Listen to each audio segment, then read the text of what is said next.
With just 3 games to go in the Phillies regular season, all eyes are starting to shift to the playoffs, and we got a major injury update today regarding Phillies shortstop Trea Turner. We're going to get into all of it now on the newest episode of Phillies Digest. Thank you guys for being here today. My name is Luke Arcaini. If you guys have not subscribed already to the channel, if you do like this video, go check out some previous videos we've put out here. There'll be videos all day throughout the postseason, maybe some streams through postseason games, and more coming up here. But big update today on Trea Turner down at Citizens Bank Park. I am recording this on Thursday, so I said 3 games at the beginning of this video. Technically 3.5. I'm recording this in the 5th inning right now of the Phillies game. So, kind of 3.5. But big update on Trea Turner today. Obviously, Trea Turner's been out for a little bit with a hamstring injury. Thomson said today that Trea himself said when it comes to hitting and defensive work, he feels great. Says the last step for him is being able to go full speed without thinking about it. Said he'd love to get a game in before the postseason ends, but the priority is obviously the postseason. Thomson spoke with the media before the game, as he always does, saying that Trea Turner will return, obviously, by the postseason, but they're not sure about getting a regular season game in before then. They want to prioritize Trea's health and make sure he's absolutely 100% for Game 1 of the NLDS, which will take place on October 4th, which is just Saturday.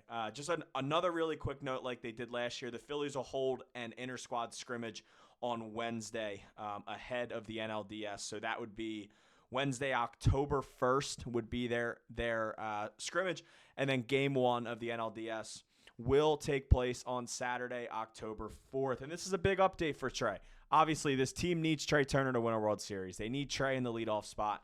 They need, probably their most consistent hitter this season to be back in the mix. You sort of go down these stats here for Trea. In 587 at-bats, 15 homers, 69 RBIs with a 356 on-base percentage, 43 walks, 179 hits, and 36 stolen bases. He's only struck out 107 times. He's slugging .458 this year with a 121 OPS plus. And when you go and look at Trea's, season, Thomson and Trea's plan before the year was, maybe not hit as much homers.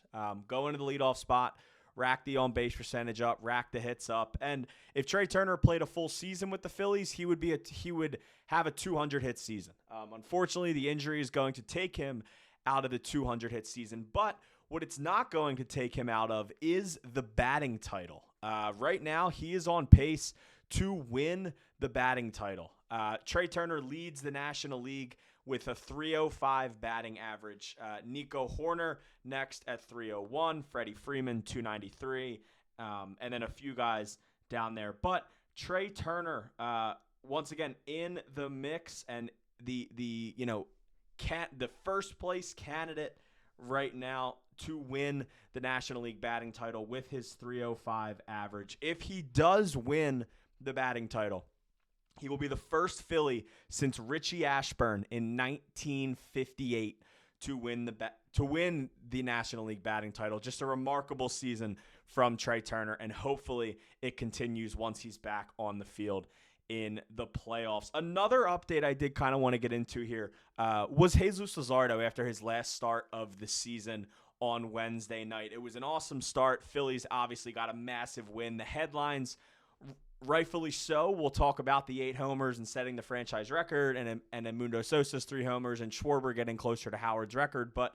I thought Jesus Luzardo's last start of the season was one of his best. And I think taking that into the postseason is really big. I wrote a big article up for this morning for Crossing Broad, and this is just sort of a little bit here of some words from me in regards to Jesus Luzardo. I said, some will say that Luzardo's 3.92 ERA doesn't tell the full story, but I actually think it's a perfect representation. Luzardo got roughed up early in the summer. He had to work his way back from it. He allowed 20 earned runs and pitched just 5.2 innings in the span of 6 days. Based on Luzardo's past and situations we saw this year, that is a moment where he could have crumbled. But his biggest development throughout the year is the ability to bear down. The lefty unraveled on those 2 blow-up starts earlier in the season and never came back. Sure, he could have been tipping pitches. The velo was a little down, and he didn't have the location that he needs. But 3 months ago, Luzardo would face adversity and look defeated on the mound. That is not the case anymore.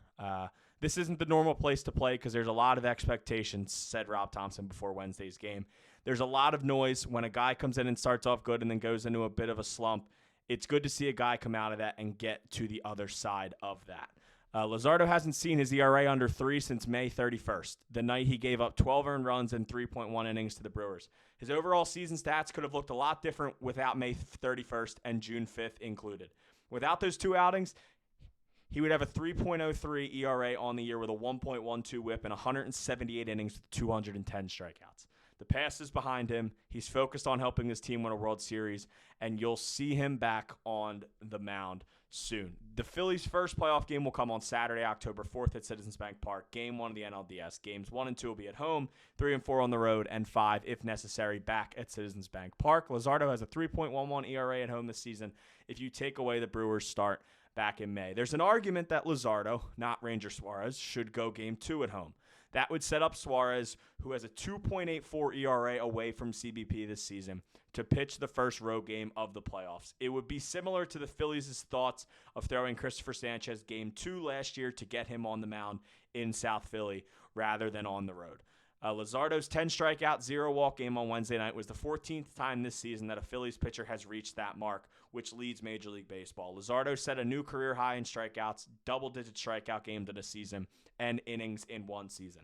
He's as confident as ever, and he'll be a part of a pitching staff that remains the best in baseball, even with the best pitcher in the league out for the season. It's a remarkable, season for Luzardo coming here from the Marlins and truly putting a full 32 start season together. And now he's going to get to do it in the postseason for the Phillies. Whether or not he pitches Game 2 or Game 3, he's going to start a game in the NLDS, and the Phillies are going to need him. Obviously, Christopher Sanchez goes Game 1. I think the assumption is that Ranger will go to Game 2 at home, but I think there is an argument there to be made that I think Luzardo has pitched better this year at home, and maybe the Phillies could possibly look at that, and maybe they'd want Luzardo to be at home, go Game 2. Ranger goes Game 3, where he's been pretty darn good on the road this year. I don't know. They have some decisions to make, but Luzardo is taking a ton of confidence into the postseason, and I think it's really big right now for this Phillies team. One more quick note from Matt Gelb here of The Athletic. He wrote a little article about Trea Turner today. So Trea said it was a really good step today because as you push it more and more, you start to wonder, can I do it? Can I do it? Today, it felt like there's less of that. Last time, I remember that being a big factor. This is him talking about his hamstring injury last year. The last one was definitely way worse. Now looking back, I had a bigger hurdle to overcome there. So that's a positive. I feel great this time. I feel like I'm in a better spot. Turner's probably going to win the National League batting title. Blah, blah, blah, blah. Sort of already talked about that. But Trea Turner back soon. Will definitely be back for the postseason, possibly this weekend, just to get a few games under his belt before Red October begins. This has been the newest episode of Phillies Digest. My name is Luke Arcaini, and I will see you guys next time.